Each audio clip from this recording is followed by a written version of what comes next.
I think I'm going to make a playlist called Luxury Workouts because I think that's what today is going to be. This workout will still be useful for anyone. It's just working out. But who I'm talking to right now, people with SI joint dysfunction of any kind, sciatica symptoms, whether they're caused by a hip thing or a low back thing, uh, and people who just want to work on improving their postural alignment. So often we're sitting too much, we're slumping, our heads forward, we're sad. It's just this general, like, there's more gravity on me than I can handle. And even though everyone hears Pilates and thinks ab work, they're not always prepared for all the different things that means when we, the Pilates teachers, say ab work. Right now, what I want to focus on is the times we stabilize, we just isometrically work the abs, but you becoming more comfortable and aware of what position you're in when you're using your abs so that we're reinforcing proper alignment in especially your low back and your hips, but that the ab contraction is one that supports your posture and doesn't contribute to crushing you down. All right, so we're going to start kneeling on your hands and knees. Set your back neutral and make your weight even between your arms and your legs. Spread your fingertips apart really wide just so you've got a lot of contact area to sense. I'm actually going to have you wiggle your shoulder blades before we even really tune into breathing, and breathe of course, but retract your shoulder blades and protract your shoulder blades so you're just getting your attention into the arms and the alignment there. Every time you push away from the floor, you should feel muscles all around your shoulder blades engaging. And then I want you to finish with that sense of pushing away, where your back's still flat, but you can really sense the relationship of the rib cage pushing against that inside, backside, whatever, of the scapula. Now hold that and tune into your breath. I want you to take a nice slow inhale through your nose.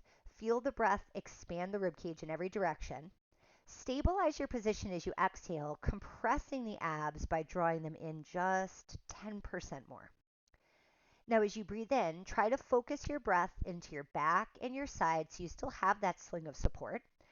And then when you exhale, we just check in, recreate the same compression, just enough to hold you without changing shape. Now, as you breathe in, visualize your air going top to bottom. So it goes down to the sit bones, they get a little wider, right up to the top of your head. And then when you exhale, you'll feel a lift of your pelvic floor, compression of your abs, your ribs hugging in. And you're going to take one more nice deep breath in, feeling the ribs open. And then again, that sling of support underneath you. Now just keep breathing. Start a little weight shift back and forth. You're going to inhale as you shift back towards your heels about halfway. Nice wide sit bones. Exhale, compress your abs, shift forward over your arms. Breathe in, feel long and wide, expanding in every direction. And then exhale, everything gently drawing in towards center. And your whole body just becomes that pump of your breath. You are the expansion and contraction. One more time. Inhale back. Exhale forward. Now I'm going to take you right into a cat stretch from here. Drop your head, round your spine, keep shifting back. We're going to go towards your heels in flexion. Now stick out your sit bones, lift your chest and chin so you're extended as you shift forward. You're going to do an exhale, drop your chin, round your spine, shift back towards your heels. Inhale, extend your spine, lift your heart, shift forward. Exhale, round the spine, shift your weight back. Let your shoulder blades come together as you lift your chest. One more time, round it, shift back. Stick out your tail, shift forward. Let's reverse it. So stay extended, shift your weight back. Now tuck your tail under, flex your spine, shift forward into your hands. Stick out your sit bones, shift back, gaze goes up towards the wall, then down towards your knees as you flex and shift forward. Two more times, big breath in. Exhale, round the spine and shift. One more. And then flex and shift forward. All right, back to a flat back, even between your arms and legs. Let's do some opposite arm and leg reaching out. Now, if you are a sciatica person in particular, try to resist your leg turning out. Work really hard to stay parallel. And that's how I'm going to cue this. So when you breathe in, I want you to create that elongated feeling, head reaching away from tail. Now, when you exhale, slide your fingers and the opposite toes out so you're fully straight and then lift up. And that'll help you track that parallel. Inhale, back down, and pull in. Switch on every rep. So you're going to start the exhale. Draw your abs in as you begin to glide away. Lift up and inhale as you return. Let's always pattern it that way. The breath starts. So you feel it drawing into center, and then that's balanced out by the limbs reaching away, and that lets you keep your hips and shoulders square. Reach out and lift. All right, if you're not sure if you're doing this right, just turn your toes in a little more. Try like 5 more degrees and just see how that shifts it. That might be more than parallel, but you'll know you're lifting from the right part of your leg if you can feel your hamstring where it attaches to the inside aspect of your knee. And then back down. And exhale, reach out. Let's do one more on each side. Exhale, reach away. Inhale down, and exhale, reach out and lower. All right, before I get you off your hands and knees, can you give me another pelvic movement? But now I want you to play around with side to side, so like our tail wag. But you can see as I do it, I'm not just pushing my weight. My shoulders are staying still and I'm hiking the hip. Okay, so that's the isolation. You can feel that real back bit of your obliques. Now, can you turn that into a circle? So I'm taking the lateral movement and flexion and extension to circle the hips. Now take it the other way. If this doesn't feel great, just shift back a little bit more towards your legs. You might get more freedom of motion. Let's reverse one more time in each direction. And that tail has to stick up as part of the circle. And the other way, we go around. Check in on your upper body. Get tension out of your shoulders by pushing away from the floor. Okay. Now, we're going to do spinal rotation. I'm going to face away from you first. So you're going to lay down on the mat. You're going to put your bottom hand in line, under your head as a pillow. When you're here, the thing we have to be aware of is not laying in a fetal position. So I want you to stick your tail out a little bit so you can still make that oppositional energy from your sit bones to your head. Reach your top arm forward at chest height. As you breathe in, lift your top arm above your shoulder and turn your head so you're looking at your hand. Then you're going to rotate your upper body, and I want you to keep your knees pressing down to resist this twist. Stay here for a big breath in.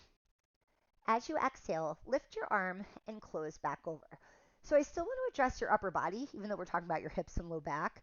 Take your top arm up as you breathe in. Rotate towards the back as you exhale. So we have like your lats, which connect your low back to your shoulder. They're important to mobilize. Stay there to breathe in. And exhale to close back down, which we've been doing on several exercises. That's not really where the accent is here alone.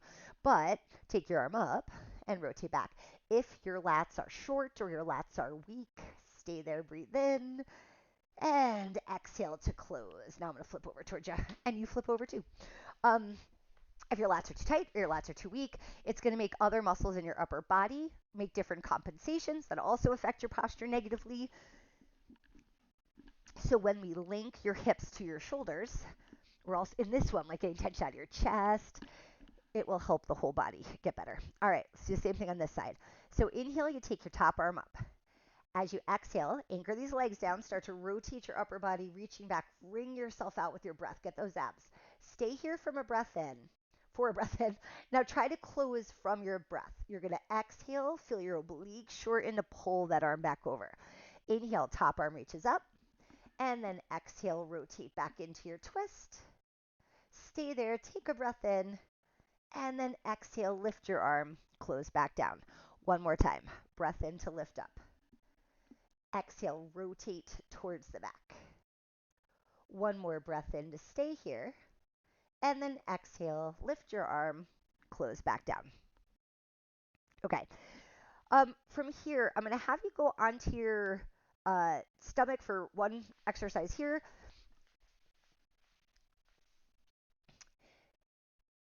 When we are, or actually I said one exercise, there'll be two. When we're laying face down, aligning your pelvis. Now, we've been talking so much about your back. Bring your attention into the front for a second, and very little bit, just push your pubic bone down. When you bring your awareness into that, almost like you were starting an imprint. I know we're upside down for that, but you'll feel just a little activation in your glutes. You want that. Just a tiny bit of energy, not a lot of clench, but just enough to help support you tilting your pelvis. And your abs should still be available to stabilize as well. All right, arms in a W, blah, blah, blah. Legs are parallel. They could be, just put a little space between them. That should be most comfortable. When you breathe in, I want you to reach the crown of your head away from your toes so we get that long sensation with the breath. As you exhale, you're going to press into your forearm slightly, open your chest, and push away from the mat until you have like 1 or 2 ribs left touching. Stay here to take your breath in. When you exhale, compress your abs and start to come down 1 rib at a time, then your neck and your head. So you're going to stay in this hover. You're never resting. We're actively lengthening on the inhale. When you exhale, start to lift up. Your abs are tight, that heaviness to your pubic bone, and now you're pulling yourself up and away from the stability of your pelvis. Hold here. Take a breath in, and then exhale to lower back down. So going back to connecting this to your upper body, inhale at the bottom. When you lift on this exhale, notice how you get support from a little bit from your neck. We use the muscles of your upper and your mid back. And when you press your pubic bone down, it keeps the tension out of the low back. Hold here to breathe in, and then pretend the rolling pin's running up your body. So it starts just at the hips, pushing you down slowly. You're getting longer. You're being stretched out till you're flat. Okay, let's put some windshield wipers on it. Lift up so you're just a couple inches off the mat, like halfway into the lift we were doing before.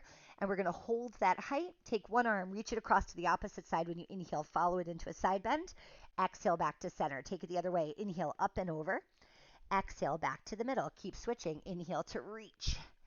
Exhale, find center. And inhale up over. And find the middle. One more to each side. Back to the center and reach. Back to the center. All right, tougher stability challenge, connecting lower and upper body. I want you to reach your arms out to the sides. We're going to go into a windmill. So you're going to stay this low. When you inhale, bring one arm down to your hip and the other one up by your ear. And when you exhale, come back to center. Inhale, squeeze it into your side, and then back to center. Inhale, and middle, and inhale, reach. Okay, we're going to add one more piece to this. The arm that's going by your ear, you're going to lift that same side leg as lowly as you can. Just barely taking your pants off the mat. Inhale into your hip, reach your fingertips away from those toes you're lifting, back in. I want you to keep it tiny, so small that you resist side bending, you resist rotating. We're just energizing. Work through the power of your breath. One more to each side. Inhale. Exhale, return. Inhale, reach. Exhale, return. I want you to practice the lowness of this if you do this workout more than once. Sit back onto your heels in a shell stretch. 2024, man. If I could get y'all, the less is more, slower is more, thinking is more, thinking more is more, feeling more is more. Take a breath in, roll up. Told you it was going to be luxury. Okay. And we're up. We're going to do some against the wall work in a second. But to prep squats, I want to face you doing them.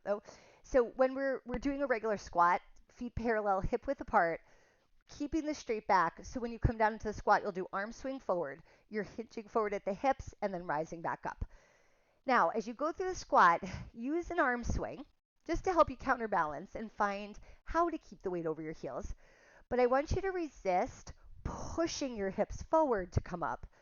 You're pushing down into your heels and reaching your head up. Make that the opposition. We're just focusing on the head and heels getting closer together and farther apart. 3 more times. And 2. And 1. Now, I'm going to add a leg lift. So I'm going down the same, up and switching legs every time. Down and up. Sorry, I did that a little fast because I was about to fall. I was not ready for the exercise I had picked for us. I'm working to keep the legs in parallel when I come up. So there's a defined weight shift, but I'm always weight over the heels, drawing the abs in and up to find support for the hips. 1 more to each side, and then relax. Okay, to the wall we go. Now, this move will have a rotation to it. So I want you to start facing the wall, even though this isn't really where we'll do the move. But start facing the wall, and I want you to put your hands on the wall so that your hands are a little forward of you, where you can see them out of the corner of your eyes. And then I want you to try to do a plie to figure out how close you can get to the wall while still having enough room for your knees to be out wide like this. That could be really different. You could be like way back here. If you don't have a lot of turnout, if it's a real narrow stance, you might have to be farther from the wall. All right, well, when you've established that, now you're going to pivot like we do in bar class. And even though you'll be off the wall a little, you'll have space for your arms. So you're just going to lean into it. Okay, I want you to take both arms forward at chest height. And your first move, you're going to take a rainbow, lifting the outside arm, rotating it back, and then forward. And we're going to do that 3 times. So I'm getting that arcing motion with my gaze following my hand. This should remind you of spinal rotation. I've just added a little more texture to it. Okay, now let's turn through the center. Can we do 3 to the other side? So we're here. You don't even have to touch the wall. That's just for transition for now. And then same thing here. I'm going to twist and reach back and then forward. This is nice because you have partial support, right? Like you still are getting the benefit of holding a lunge, but you can kind of give into it more because the wall can hold you.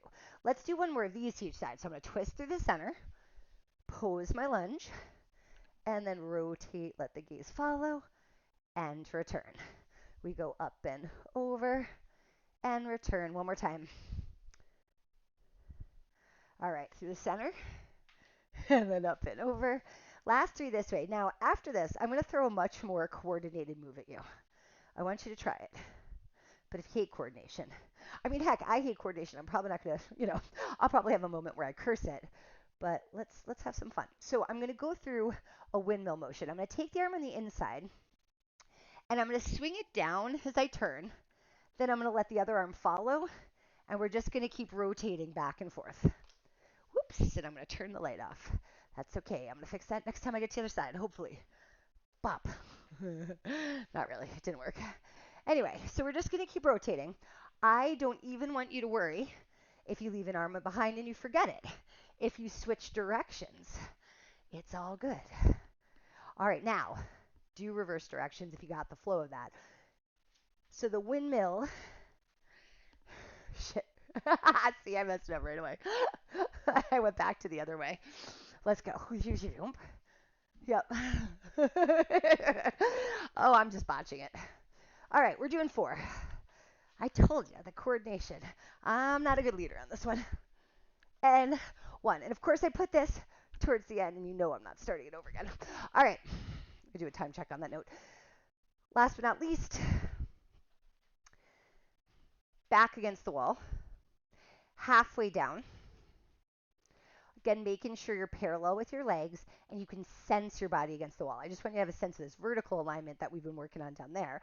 So the back of my sacrum, the ribcage, and the head are against the wall. The low back curves forward. The neck curves forward. I'm in that half squat, which now that we've been talking about it, already just feel that a little bit. I want you to place your hands against the wall, and you're going to push your hips away from the wall while still staying supported. So it's like I'm doing a vertical bridge.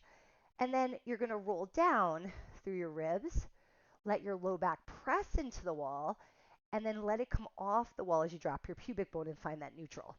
So you're going to push forward. Doesn't have to be real far, but I want you to work that wave on the way down.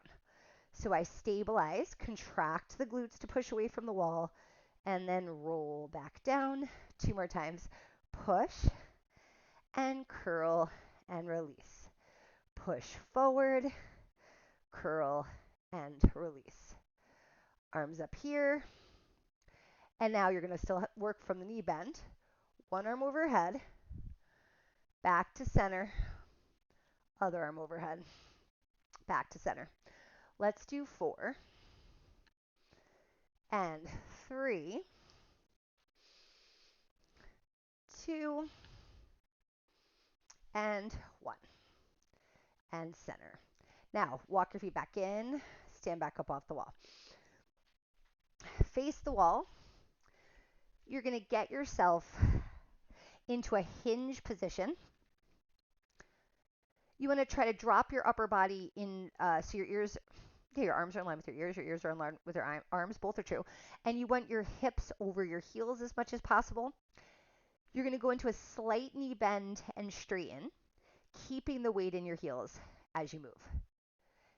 Tip those sit bones up. So now relationship, my sit bones are getting farther from my heels, closer to the heels. only through the change in the knee bend. 3 and 2. This one move is the one I want you to remember from the whole workout. It can be done here at the wall. You could put your hands down on a chair, but it's that hinge forward, straight back, sit bones up. Let's get some movement in that sacrum. That might be the key to freeing up whatever the heck is bugging you. All right, have fun.